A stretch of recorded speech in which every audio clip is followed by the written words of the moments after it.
네, 오늘 성취될 하나님의 말씀은 요한복음 8장 12절입니다. 요한복음 8장 12절입니다. 신약성경 158페이지입니다. 네, 준비되셨으면 합독하시겠습니다. 예수께서 또 말씀하여 이르시되 나는 세상의 빛이니 나를 따르는 자는 어둠에 다니지 아니하고 생명의 빛을 얻으리라. 아멘. 청년부에서 준비한 영상 보시고 말씀 받겠습니다.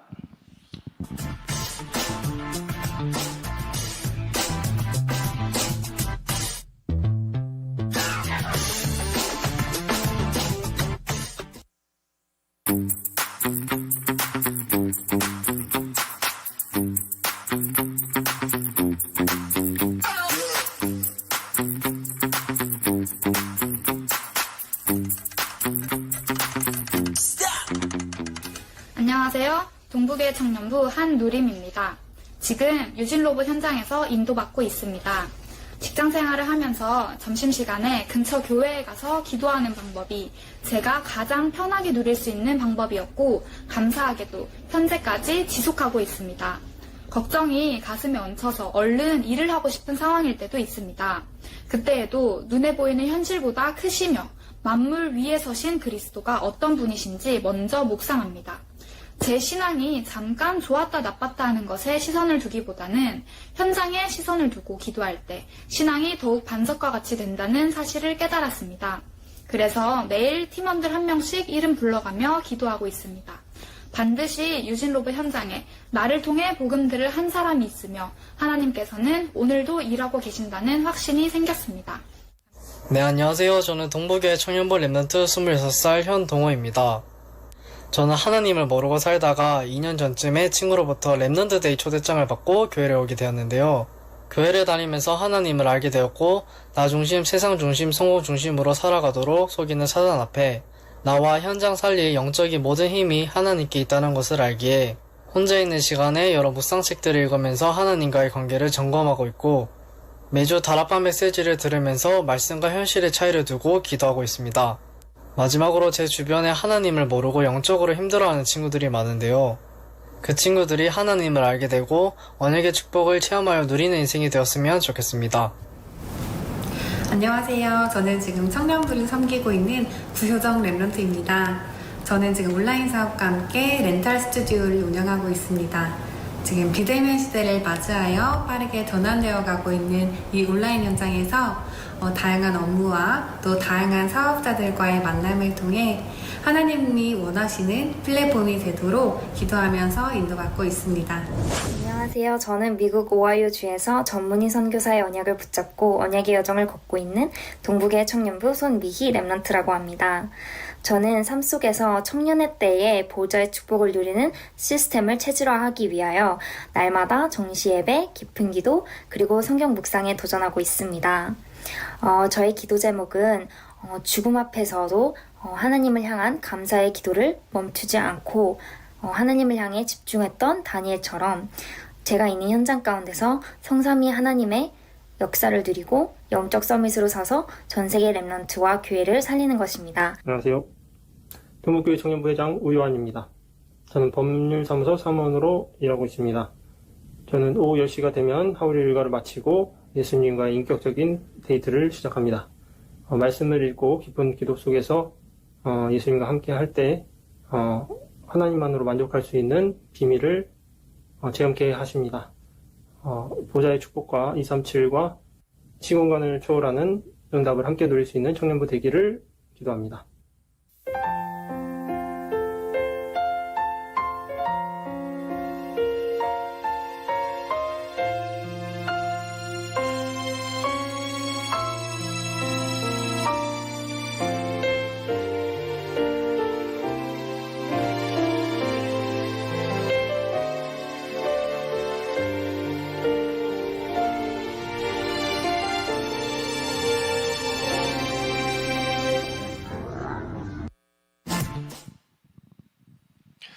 네, 영상 짧은데 잘 보셨죠?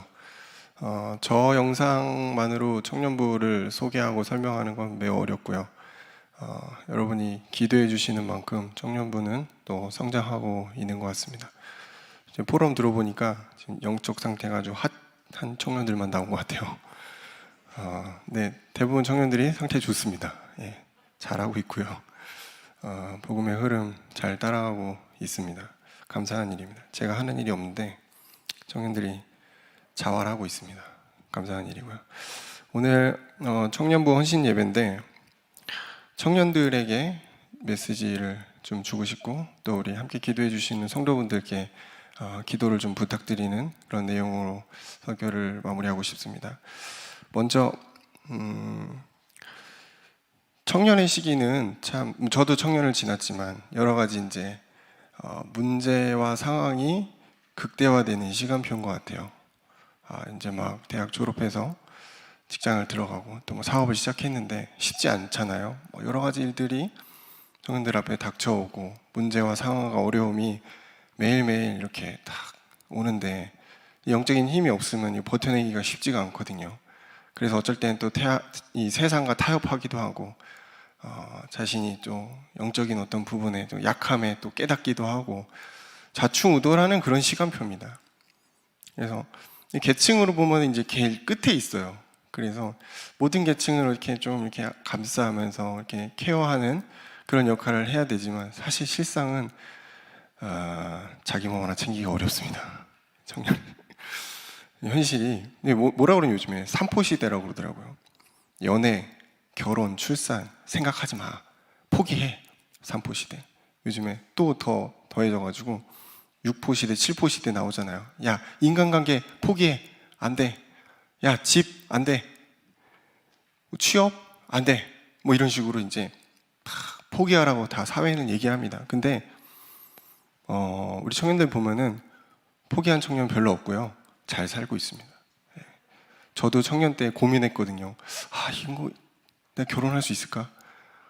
내가 목사로서 잘 성장할 수 있을까? 근데 그거는 전혀 걱정할 게 안 되더라고요.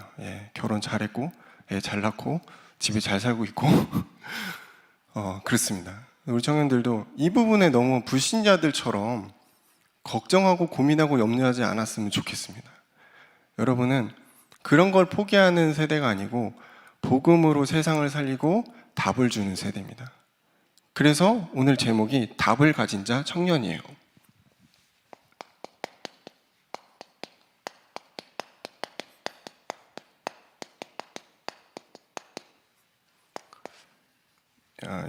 요한복음 8장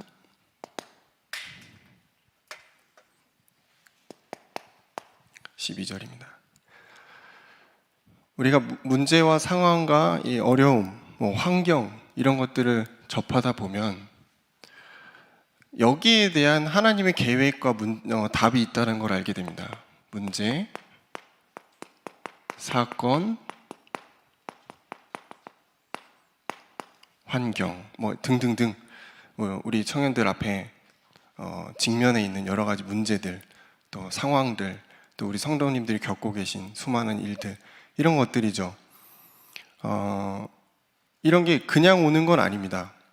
분명한 이유가 있는데 어떤 존재의 정확한 계획과 방향 속에서 이 일들이 이루어진다는 것은 확실합니다.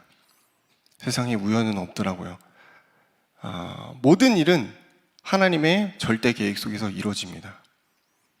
그리고 그 모든 것은 반드시 복음을 전하는 전도의 일과 연관이 있다는 것입니다. 근데 이거를 우리가 이 방향으로 보지 못하면은 이제 원망하게 됩니다. 하나님을 원망하거나 환경을 원망하거나 남을 탓을 하거나 뭔가 이제 핑계 댈 만한 뭔가를 찾기 시작하는 거죠. 그러면 이제 문제가 커지고요. 그리고 우리에게 이 주신 하나님의 그 일, 문제, 이 일을 통해서 하나님은 하나님의 나라를 성취해 가십니다. 그리고 세상은 하나님의 일을 그걸 통해 보게 됩니다. 그러니까 하나님이 우리에게 문제를 주신 것은 하나님이 그 문제를 해결하시겠고 그 문제를 통해서 불신자들이 하나님의 일을 보게끔 하신다라는 겁니다. 그래서 문제는 문제가 아닐 확률이 높습니다. 문제는 축복의 발판이 될 확률이 매우 높습니다. 왜냐하면 하나님이 그 일을 통해서 하나님 당신을 나타내셔야 되기 때문이죠. 문제와 상황과 환경, 이 일을 통해서 저는 세 가지의 어떤 응답들을 받은 것 같아요. 세 가지 일들이 이루어지는 것들을 확인합니다. 첫 번째는 나입니다. 나에 대한 갱신이에요. 문제를 하나님 주시는데 거의 대부분 내가 변화되기를 하나님이 원하셨던 것 같아요. 우리 청년들 마찬가지입니다. 하나님, 나를 이유 없이 왜 이렇게 힘든 상황과 어려움 속에 주시나요? 왜 저를 불신앙하게 하시나요? 생각할 수 있는데 하나님의 최대의 관심은 여러분이거든요. 나에 대한 갱신이 필요하기 때문에 그러신 겁니다. 오직 복음, 오직 예수.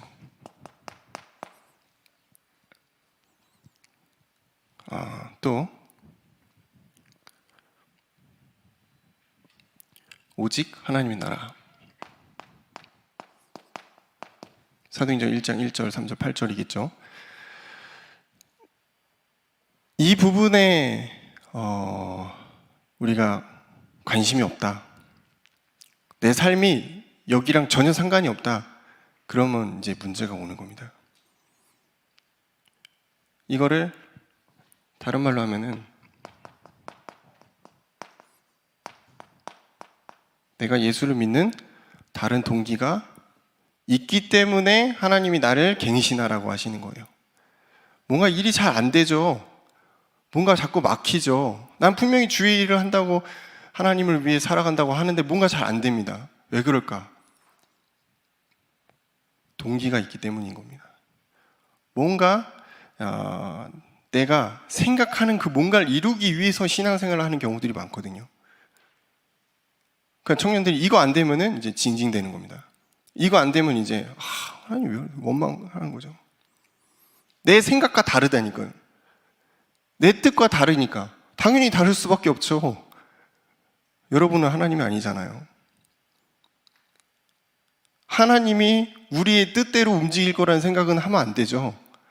그거 생각 자체가 동기입니다.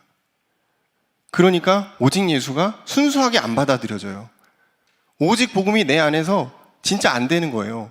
그러니까 내가 있는 현장에 하나님의 나라 임할 수가 없는 거더라고요. 그걸 막고 있는 뭔가가 있는 거죠. 나에 대한 갱신. 세 번째, 하나님의 나라.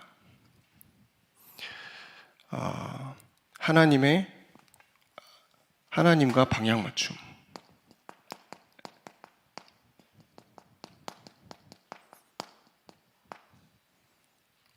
하나님과 우리가 함께 가고 있는데요. 방향이 틀리면 하나님이 우리의 방향을 수정하십니다.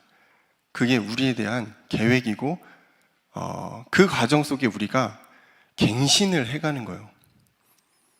하나님이 변하실 이유는 없더라고요. 우리가 변해야죠. 내가 하나님에게 맞춰져야지 하나님이 우리에게 맞춰지진 않으시거든요. 그럼 그걸 어떻게 하나님을 하시냐면 문제를 통해서 우리를 깎아내십니다. 문제를 통해서 우리를 만들어 가세요. 하나님이 쓰기 좋으신 쪽으로. 그래서 나에 대한 이 갱신, 그리고 이 부분은 저 같은 경우는 회개가 동반했습니다. 하나님, 제 생각이 잘못됐네요. 하나님, 제가 틀렸네요. 하나님이 맞습니다. 이게 이제 우리에 대한 갱신이 시작되는 겁니다. 갱신이 되지 않으면 응답을 받을 수 있는 그릇이 안 만들어지거든요. 두 번째는 우리가 있는 현장,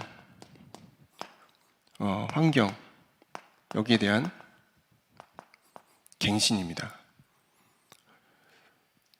나는 잘 하고 있는데 뭔가 이게 하나님 계속 문제를 주신다. 그럼 이제 내 현장에 대해서 하나님이 바꿔가시겠다는 거예요.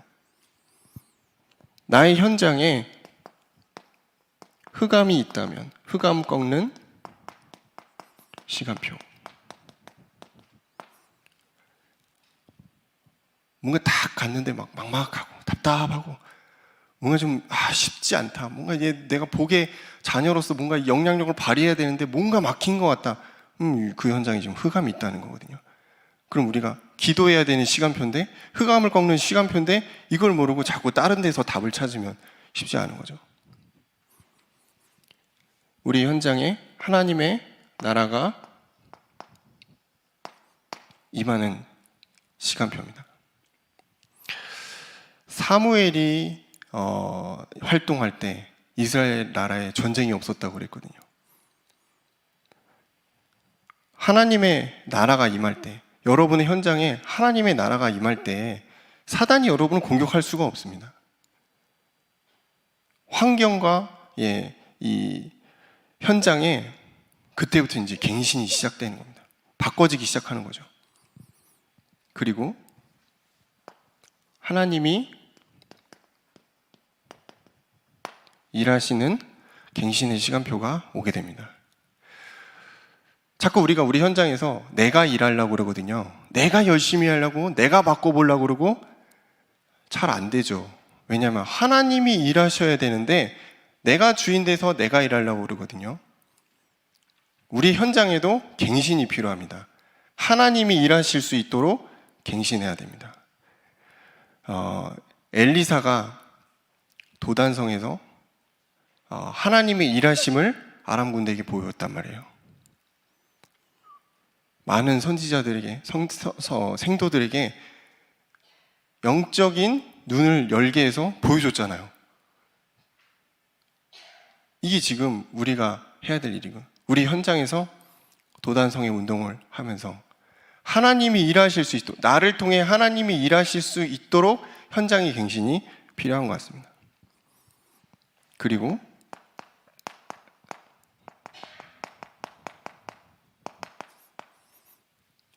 불신자들이 갱신되는 시간표가 있어요. 나를 통해서 특히 이 문제와 상황, 이 부분을 통해서 우리가 어떠한 응답을 받는가, 하나님이 어떻게 일하시는가, 이 부분들이 조금 갱신이 되면은 반드시 그것을 불신자가 봅니다. 그래서 하나님을 만나는 시간표가 이 불신 현장에 오게 되는 거죠. 불신자들이 하나님을 알게 돼요. 요셉이 그랬잖아요. 다니엘이 그랬습니다. 다니엘이 바벨론에 끌려갔을 때 하나님을 모르는 왕인데 다니엘의 이 일을 통해서 하나님의 일하심을 보고 바벨론 왕이 하나님을 높였거든요. 불신자가 변화되는 그런 시간표들이 시작되죠. 그리고 불신이 깨어지는 시간표가 오게 됩니다. 되게 강팍한 불신자들이 있거든요, 현장에. 근데 하나님이 나에게 행하신 문제와 사건을 통해서 불신자들이 그걸 보고서 불신이 깨어집니다. 하나님을 인정하게 되는 그런 시간표가 오는 거죠. 그걸 가지고 통틀어서 응답의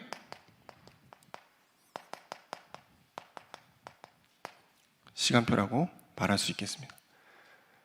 그래서 우리 청년들이 자신의 현장에서 대단한 걸 안 해도 됩니다. 열심히 안 해도 됩니다. 하나님의 것을 따라가시고 하나님 안에서 행복하시고 하나님을 그냥 누리시면 돼요. 그러면은 하나님이 이 시간표 속에서 현장을 변화시켜 가십니다. 그리고 나의 길도 열어 가십니다. 많은 청년들이 위치를 생각하고 어떻게 하면 성공할 수 있을까? 그럴 수도 있어요. 근데 그거는 불신자들이나 하는 생각입니다. 우리는 이미 성공이 결정됐어요. 하나님의 자녀 타이틀을 가진 순간 세계복음화를 위해 하나님이 사용할 수밖에 없다. 그러면 하나님과 방향 맞춘 사람은 하나님이 끌고 가실 수밖에 없다. 끝난 거죠. 그럼 나는 뭐냐? 현장에서 흑암과 싸우는 것이다. 나와의 전쟁을 하는 것이다. 하나님을 계속 끊임없이 따라가다 보면은 어느 순간 나도 모르게 그러려고 한 게 아닌데 불신자들이 나를 인정하는 시간표가 옵니다. 그럼 하나님 영광이 자연스럽게 드러나거든요. 막 거기서 막 열심히 막 뭔가 막 이상 막 전도지 같은 거 돌리고 그러면 안 됩니다. 퇴출당합니다. 청년의 시간표는 그 시간표가 아니거든요. 문제와 상황에 넘어져 있을 필요도 없다. 왜?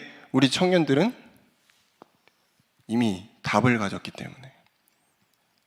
예수 그리스도란 답을 이미 하나님 여러분이 주셨기 때문에 염려하고 고민하고 불신앙하는 건 불신자들이라는 것이다.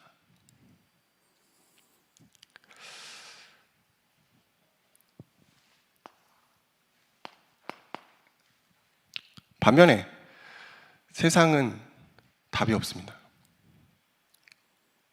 영적인 답이 없습니다. 사람들은 방황하고 있습니다. 왜? 길을 찾지 못하니까. 그래서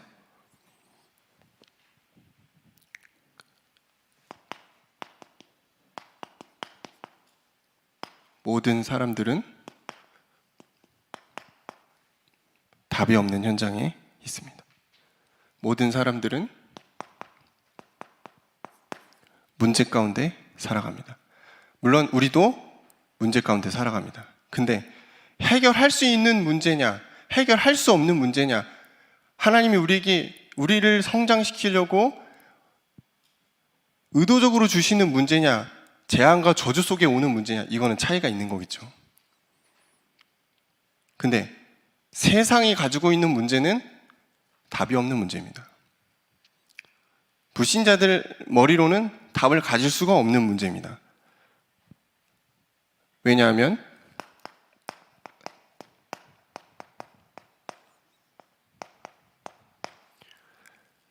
근본적으로 창세기 3장 문제에 매여 있기 때문입니다. 창세기 3장 문제. 아담과 하와 선악과 따먹어서 하나님 떠나게 된, 범죄하게 된 그 내용이죠. 근본적으로 하나님을 떠난 상태에서 오는 답 없는 인생을 살아가고 있다. 그렇다고 막 우리가 답 없네 저 사람, 비난하고 그렇게 살아도 되겠어? 이러면 안 되죠. 그럴 필요는 없고요. 안타까움을 느꼈으면 좋겠습니다. 나도 저랬는데 저 사람에게 그리스도란 답이 있다면 얼마나 더 좋을까? 그런 안타까움을 우리 청년들이 현장에서 가졌으면 좋겠어요. 왠지 아세요? 답을 가진 건 여러분밖에 없기 때문입니다. 왜 현장에 하나님이 나를 여기다 놨을까요? 답을 가졌기 때문입니다. 답 없는 사람들에게 답을 줘야 될 유일한 존재로 하나님 나를 부르셨다. 저희 현장에 저희 다락방 멤버 또 한 명 있는데요. 2명 놓으셨다. 근데 거의 대부분 혼자일 겁니다. 노바디 현장이죠. 하나님이 우리를 부르신 이유, 복음을 주시고 구원을 주시기 위해서입니다. 근데 더 그거보다 큰 이유는 하나님의 복음을 전달하는, 답을 주는 자로 부르신 줄로 믿습니다. 하나님을 떠난 상태는 고통하고 방황하는 상태입니다. 사람들은 포장을 잘하더라고요. 보여지는 것에 되게 능숙합니다. 그래서 굉장히 행복한 척합니다. 굉장히 세련되고 젠틀하고, 그런데 속을 딱 들여다보면 썩었어요. 방황하고 있어요. 목사님 왜 이렇게 교만하게 말을 하십니까? 진짜입니다. 우리도 다 헤매고 있었거든요. 도대체 왜 그래야 되죠? 하나님을 떠나 있기 때문입니다. 하나님 안에 있어야 행복한 인간이 하나님을 떠나 있으니까 이거 유리방황할 수밖에 없는 거예요. 아무리 성공, 아무리 돈을 많이 벌고, 아무리 좋은 사람과 만나서 우리가 생각하는 그 행복의 기준을 다 갖춰도 하나님 보시기에 불행한 사람, 문제가 올 수밖에 없죠. 그걸 가지고 답이 없다고 얘기합니다. 그런데 여기서 끝나는 게 아니죠.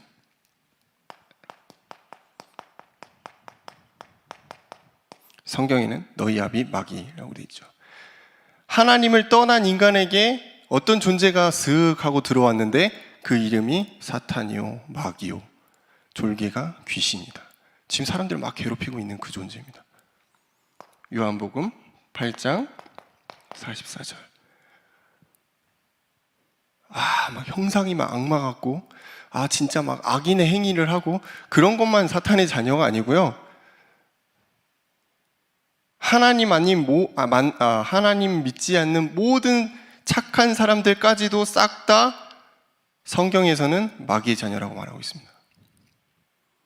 이거는 착하고 선하고 이런 거랑 상관없는 거예요. 그냥 근본적으로 영적으로 하나님의 영이 없으면 사탄의 영이 들어간 겁니다.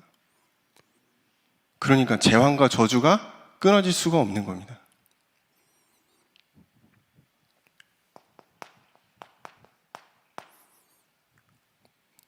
요즘에 이제 문화라는 거 있잖아요. 문화를 통해서 사단이 잡아버렸어요. 우리 후대를 잡았어요. 직장인들 중에서도 문화에 완전히 이제 심취한 직장인들 많거든요. 잡혔어요. 벗어날 수가 없어요. 종이 됐어. 답이 없는 겁니다. 그러니까 끝없는 중독으로 갈 수밖에 없는, 그리고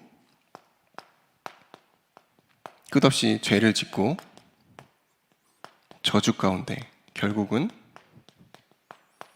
죽음의 상황까지 오게 되는 거죠. 물론 이것만이 문제의 총체적인 부분이라고 말할 수는 없어요. 근데 근본의 문제, 여기서부터 대부분의 문제들이 온다는 거예요. 경제 문제도 오고, 인간 문제도 오고, 정신 문제도 오고, 자녀 문제도 오고, 아시잖아요. 불신자 그 상태 쫙 올 수밖에 없는 거예요. 왜? 이게 가장 중요하니까. 근데 많은 사람들이 인정하지 않습니다. 하나님은 어디 있어요? 영적인 존재 말도 안 돼. 지금 나는 경제 때문에 힘든 거지. 지금 나는 정신 문제가 온 거지. 그게 무슨 말도 안 되는 소리냐. 근데 근본을 타고 들어가면 이거든. 하나님을 떠나 있어요. 사단이 잡고 있어요.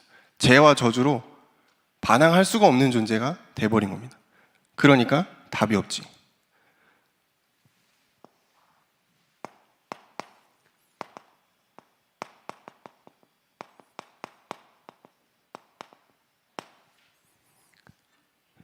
하나님은 그래서 답 가진 우리 청년들을 부르셨습니다. 어려서부터 렘넌트로 훈련돼서 어느 상황에도 넘어지지 않는 렘넌트로 세우시고 답을 줄 수 있는 자로 하나님이 세워가시옵니다. 물론 우리가 보기에는 조금 넘어져 있는 것처럼 보일 수도 있어요. 근데 의외로 단단합니다. 우리 청년들 의외로 하나님에 대한 믿음들이 있습니다.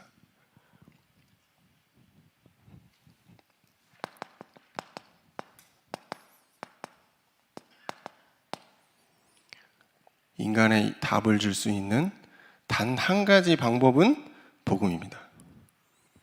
근데 그냥 복음이 아니고 오직 예수 그리스도입니다. 다른 이름을 주신 적이 없죠.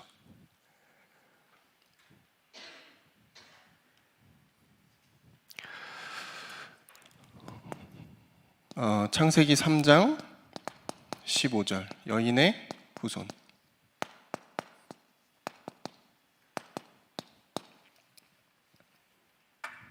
이게 답입니다. 인간은 스스로 인간의 문제를 해결할 수 없기 때문에 하나님이 인간의 몸을 입고 와야 된다.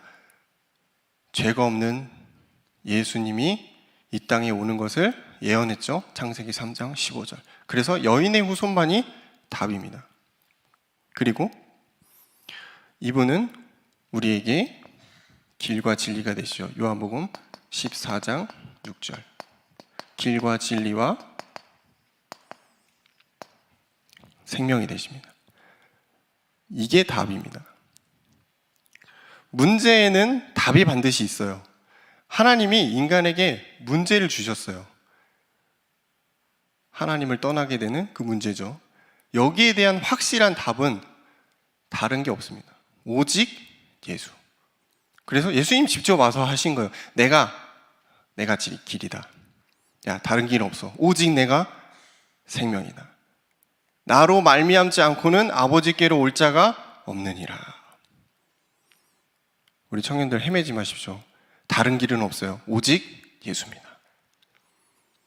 다른 방법이 없어요. 오직 예수입니다. 다른 생각할 시간이 없어요. 오직 예수입니다. 베드로가 고백했죠. 마태복음 16장 16절. 주는 그리스도시요 살아계신 하나님의 아들이십니다. 이게 우리 고백이 되어야 됩니다. 예수님이 우리의 주인 되셔서 당신의 일을, 그리스도의 일을 행하심을 우리가 진짜 고백할 수 있어야 돼요. 잠깐 기다려 보세요. 제가 제일 좀 하고, 제가 조금 바쁘니까, 제가 지금 힘드니까 저 좀 위로 좀 받고 제가 할 일 좀 하고 하나님 그리스도 되십시오. 그러면 안 되잖아요. 갑자기 사투리 써서 죄송합니다. 저도 모르게 나왔어요. 우리 청년들 어떻게 보면 그러고 있을 수도 있어요. 저 다 알아요. 저 교회 오래 다녔는데요. 뭐 기도도 하고 저 나름 합니다. 근데 오직 예수가 안 돼. 그러니까 맨날 넘어져. 그러니까 맨날 갈등해. 그러니까 맨날 고민해. 그러니까 맨날 염려해. 사는 거 보면 불신자랑 똑같아요. 하나님이 그러려고 여러분에게 복음을 주신 게 아닌데 뭔가 착각하고 있어요. 오직 예수입니다. 오직 예수 돼야지 답을 줄 수 있어요. 어중간한 답으로는 못 살립니다, 여러분. 내가 믿는 예수님 한번 만나볼래? 우리 같이 교회 가볼래? 지금 청년은 이 시간표가 아니라니까요. 분명한 답을 줘야 돼요. 내가 알고 있는 예수 그리스도, 내가 답낸 그리스도, 복음 결론난 자의 복음이 들어가야지.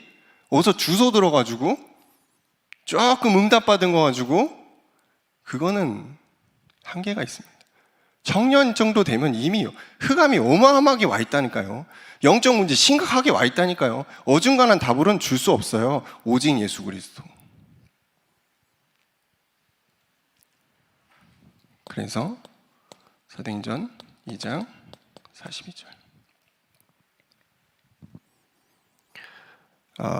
같이 한번 읽어보겠습니다.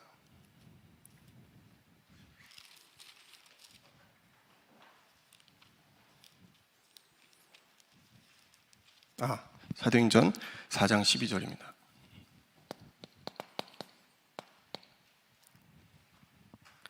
사도행전 4장 12절. 다른 이로서는 구원을 받을 수 없나니 천한 사람 중에 구원을 받을 나는 다른 이름을 우리에게 주신 일이 없음이라 하였더라. 다른 이름이 없다니까요. 네, 세상은 다른 이름도 있어 라고 말합니다. 이 길로 가도 돼.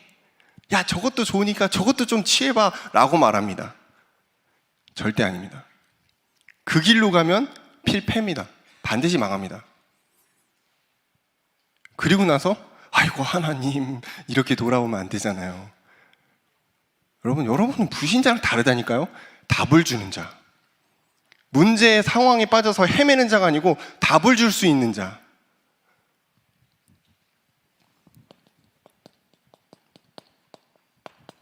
다른 이름이 없다.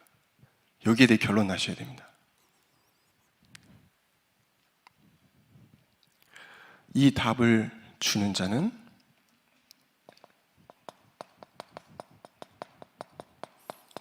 자신이 있는 현장에서 오직 유일성, 재창조 누리는 사람입니다. 오직 예수 그리스도. 다른 동기 필요 없어. 나만 직장에서 성공하고 인정받고 뭐 대단한 그런 거 필요 없고 오직 예수 누리는 사람 되시면은 유일성의 응답이 옵니다. 그러면은 보석같이 빛납니다. 여러분 불신자들이 여러분이랑 같이 하려고 안달이 날 겁니다. 그게 유일성의 응답입니다. 그러면은 하나님이 또 다른 일을 행하시는데 새 일이죠. 재창조의 역사가 일어납니다. 그러니까 사업하는 청년들도 있고 이렇게 직장 다니는 청년들도 있어요. 하나님이 간섭하시면 이게 이제 일어납니다. 우리의 생각으로 큰 의미가 없어요. 답도 안 나와요. 근데 하나님이 행하시면 내 현장에서 진짜 놀라운 일들이 일어나기 시작합니다. 제가 이걸 간증할 수가 없습니다. 몇몇 청년들과 이런 일들을 조금 포럼을 했는데 이게 또 비밀 같은 게 좀 보장이 돼야 되잖아요. 그래서 포럼할 수는 없지만 실제 이런 일들을 응답받고 있는 청년들이 있습니다. 분명 우리 중에 빌 게이츠, 스티브 잡스, 막 이런 이제 청년들이 일어날 겁니다. 근데 하나님의 영에 감동된 청년들이 일어날 것입니다. 그럼 우리가 이 응답 속에서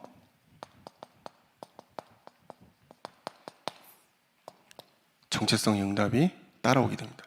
이게 그냥 누리기만 하는데 내가 누구지? 이게 이제 딱 들어오는 거예요. 오직 예수 누리는 사람은 나에 대한 정체성이 확 나옵니다. 그러면은 이제 흔들릴 필요도 없고 의미도 없죠. 그래서 여러분은 흑암 시대에 흑암 살리는 자입니다. 그리고 시대를 바꾸는 자로 하나님이 부르셨습니다. 우리 청년들 현장에서 두려워할 이유도 없고 망설일 이유도 없습니다. 조금 우리가 여기서 하나 더 나가면은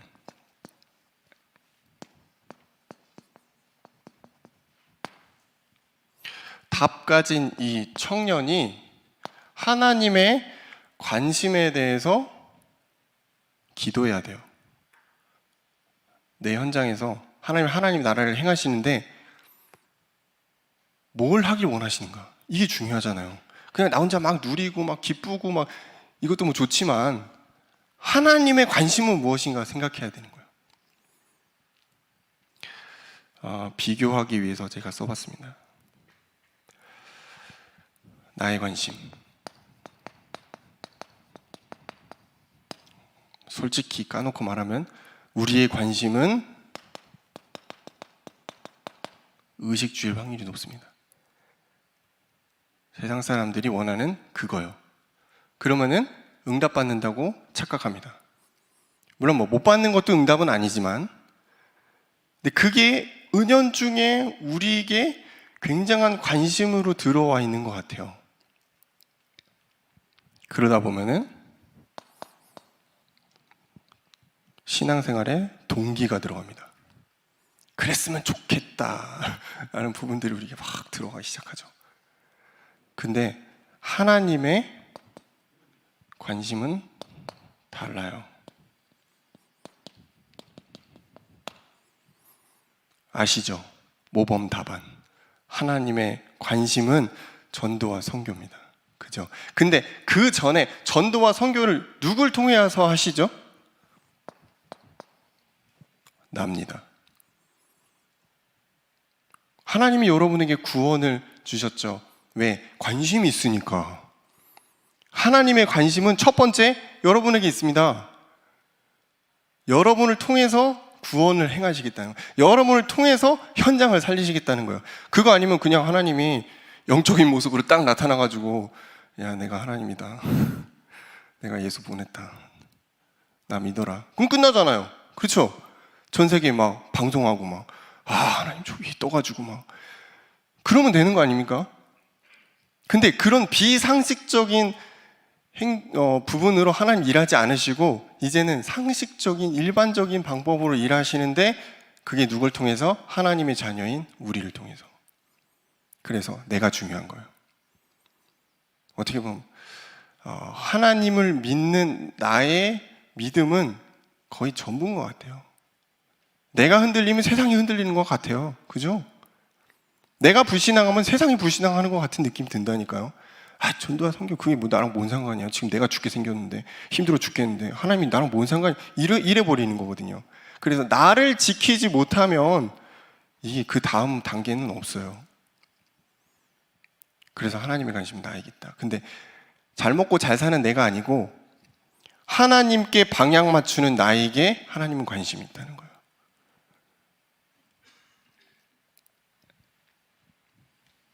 하나님의 관심은 우리의 후대에게 있습니다. 다음 세대. 그리고 전도와 선교입니다. 물론 궁극적인 목표는 당연히 이겁니다. 예수님의 지상 명령이기도 하고요. 전도와 선교를 위해 우리가 전도자로 살아가는 것, 이것만큼 가치 있고 기쁘고 너무 이건 당연한 것이고, 그죠? 그리고 교회입니다. 우리 유영의 교회, 보이는 이 교회 하나님이 기뻐하십니다. 그리고 하나님이 하나님의 나라로 세워가십니다. 근데 우리가 있는 현장의 무형의 교회도 하나님이 기뻐하십니다. 거기에 하나님의 관심이 있습니다. 그래서 우리는 항상 현장을 집중해야 돼요. 왜냐하면 하나님의 관심이 현장에 있기 때문에, 그 현장에 하나님의 나라가 세워지기를 기뻐하시기 때문에 그렇습니다. 마지막입니다.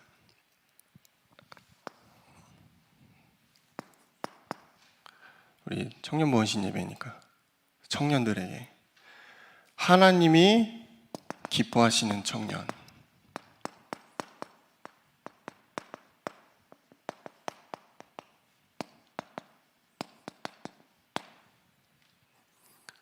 어떤 청년이 하나님이 기뻐하실까요? 하나님 앞에 서는 청년입니다.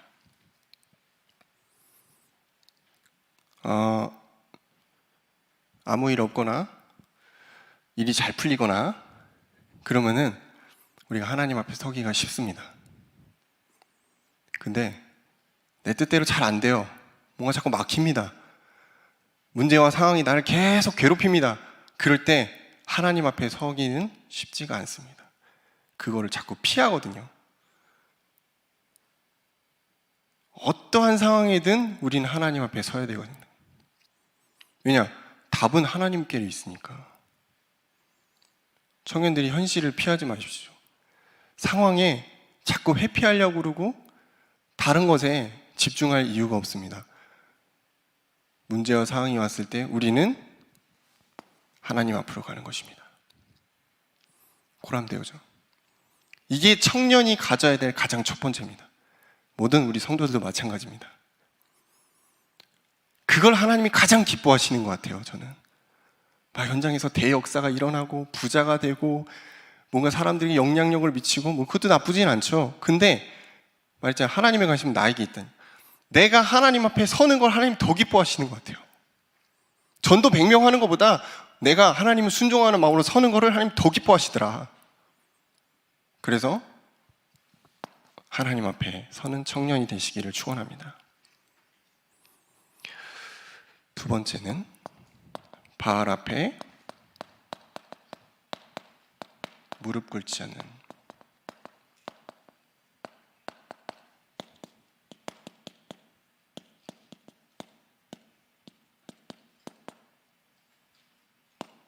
바알 앞에 무릎 꿇지 않는 청년을 하나님 기대하시고 기뻐하십니다. 바알이 뭔지 아시죠? 우상입니다. 지금 이 시대에는 보이는 우상보다는 보이지 않는 우상이 훨씬 많습니다. 그리고 많은 사람들은 자신을 우상화합니다. 내 생각, 고집, 그런 것들 놓지 않거든요. 근데 하나님이 기뻐하시는 청년은 그런 것들보다 하나님을 더 사랑하는 청년이 되기를 기대하십니다. 성도, 우리 청년들은 이제 성인이기 때문에 세례도 받고 성도입니다. 구별된 자입니다. 불신자와 차별화됐어요. 하나님 안에 있을 때 행복하도록 특화된 존재예요. 하나님 앞에 섰을 때 안정감을 얻도록 만들어진 디자인된 존재라는 겁니다. 구별됐습니다. 그래서 바알 앞에 무릎 꿇지 않습니다. 그리고 세상에 답을 주는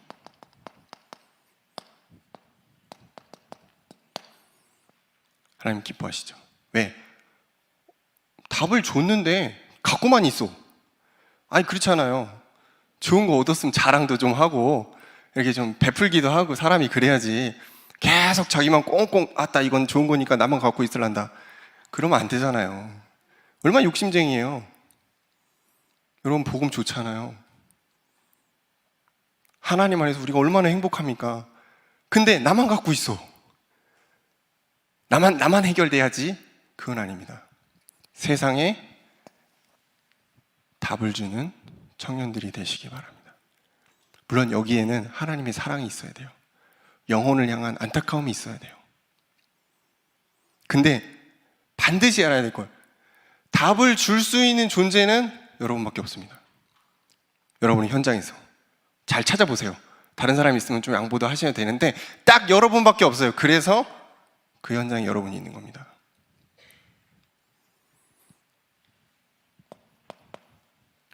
후대를 세우는 청년입니다.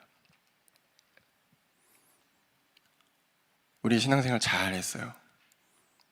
많은 응답과 역사가 일어났습니다. 근데 우리 시대가 지났습니다. 시간은 흘러가니까요. 한 30년, 50년 지나가겠죠. 그러면은 이 전도의 대열에, 이 복음의 역사에 우리 다음 세대가 있어야 되는데 후대를 세우지 않으면 다음 세대가 일어날 수가 없어요. 그냥 우리만 즐기다가 끝나는 겁니다. 그냥 우리만 응답받다가 끝나는 거예요. 그런 세계복음화는 그렇게 이루어지지 않거든요. 그냥 반짝 해가지고는 이어지지 않습니다. 그래서 복음 운동을 무브먼트라고 하잖아요. 연속성 있는 운동이 있어야 되거든요. 다음 세대를 세우는 역할을 우리 청년들이 감당해야 됩니다. 우리의 기성 우리 중직자 세대들이 우리 후대들을 놓고 기도하면서 세웠던 그 일들을 우리가 담당해야 됩니다. 이것까지 포함되어 있습니다. 답을 주는 일에 우리의 후대를 세우는 일도 포함되어 있습니다. 그래서 우리 청년들이 다음 세대의 사역의 모델이다. 그건 교사들이 하면 되지. 전 교사도 아닌데 제가 어떻게 모델이 됩니까? 어떻게 보면 교사들보다 우리 청년들이 훨씬 영향력 미칠 수 있습니다. 진짜 모델. 원래 그 또래 문화가 그렇거든요. 상위 문화를 부러워합니다. 형, 오빠, 누나 이 존재들이 어떻게 신앙생활 하는가를 보면서 자라거든요. 그렇게 자란 애들이 지금 여러분의 나이가 되는 겁니다. 그리고 여러분이 중지자가 되는 거죠. 그 단계를 준비해야 된다는 것입니다. 그냥 나 응답 잘 받고 누리고 복음 안에서 행복하고 현장 응답받고 그렇게 가면은 다음 세대가 일어날 수가 없다는 거예요.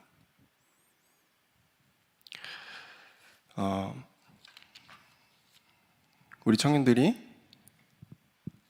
답을 가졌다는 사실, 그리스도의 답을 가졌다는 사실. 여러분은 현장에서 아무것도 안 하고 있는 것 같지만 그리스도의 빛으로 빛나고 있다는 것입니다. 그걸 기억하셨으면 좋겠습니다. 그리고 문제와 상황은 반드시 하나님의 계획이 있습니다. 나를 향한 계획, 현장에 대한 계획, 그리고 불신자에 대한 계획, 갱신이 반드시 있습니다. 그래서 이유 없이 일어나는 일은 없어요. 우연은 없습니다. 하나님은 실수하지 않으십니다. 청년의 시기에 참 요셉처럼 힘든 청년도 있을 거예요. 근데 하나님은 여러분의 그 과정을 기뻐하십니다. 그리고 여러분이 갱신되어 정말 하나님의 일에 쓰임받기를 하나님은 기대하실 것입니다. 기도하겠습니다. 감사합니다, 주님. 참 어려운 시기에 우리 청년들이 살아가고 있습니다. 근데 그보다 더 어려운 것은 답을 몰라 방황하는 세상과 모든 사람들입니다. 하나님, 우리가 답을 가진 자로서 주님이 우리에게 주신 이 가치 있는 복음이 가치 있게 증거되는 그 현장 안에 서 있도록 역사하여 주옵소서. 먼저 우리 자신을 주님 살피시고 날마다 여러 가지 상황을 통해 우리 자신이 갱신되게 하시며 우리가 있는 현장에 하나님의 나라가 임하게 하시고 하나님의 영광이 나타나도록 역사하여 주옵소서. 예수님 이름으로 기도합니다. 아멘.